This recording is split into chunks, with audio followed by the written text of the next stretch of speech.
course, the other big news, Kevin Durant being traded to Houston. Now, what does Houston impose on the rest of the NBA after this? How do they look or how do they feel after this move?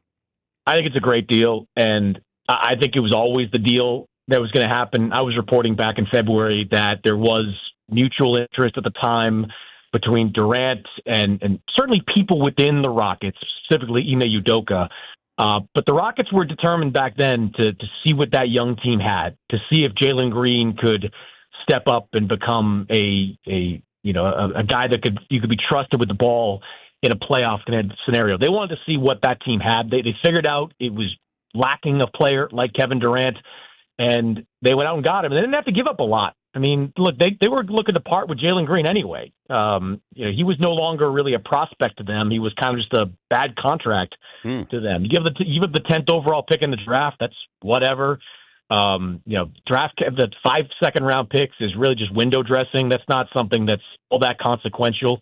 And you get a guy that, even at 37 years old, is still one of the best scorers in the NBA. And you look at that team in the Golden State series, Dan, what were they missing? A guy that could get them a bucket in the fourth quarter. It can't always be Alperen Sengun, with the ball in his hands down the stretch. Kevin Durant's going to help them a lot, to the point where, like, if I'm making a power rankings of kind of who is Oklahoma City's biggest threat next year, Houston's right there at the top, 1 or 1A, with maybe a team like Denver as the biggest threats in the Western Conference to the Thunder. What's the future of the Phoenix Suns? Just making bad decisions over and over again and not stop. Like, what does that roster even look like right now? Like, you've got Jalen Green, Bradley Beal, and Devin Booker. How does that work? Like, who's sharing the ball in that particular situation? Like, I'd like to give Phoenix the benefit of the doubt and think that maybe they have another move left in them. And people around the league have been talking to me about that like, there's no way, right? You can have that, backcourt or 3-person rotation going to the next season. But Bradley Beal is untradeable.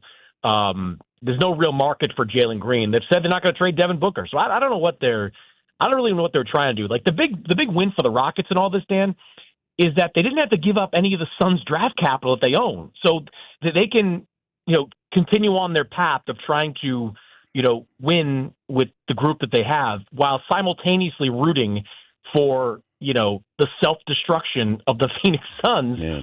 So in 2027, 2029, they can have those draft picks and continue to flesh out their roster. I just thought it was a big win for the Rockets. And Phoenix, they were out there, trying to recoup close to what they got from, what they traded for Durant back a few years ago, were laughed out of the room. San Antonio didn't really have any interest. They're going big game hunting, if and when Giannis becomes available. Miami wasn't going to give up any of its young pieces. I mean, we got to the point, Dan, where, like, Toronto wasn't going to part with Jakob Poeltl.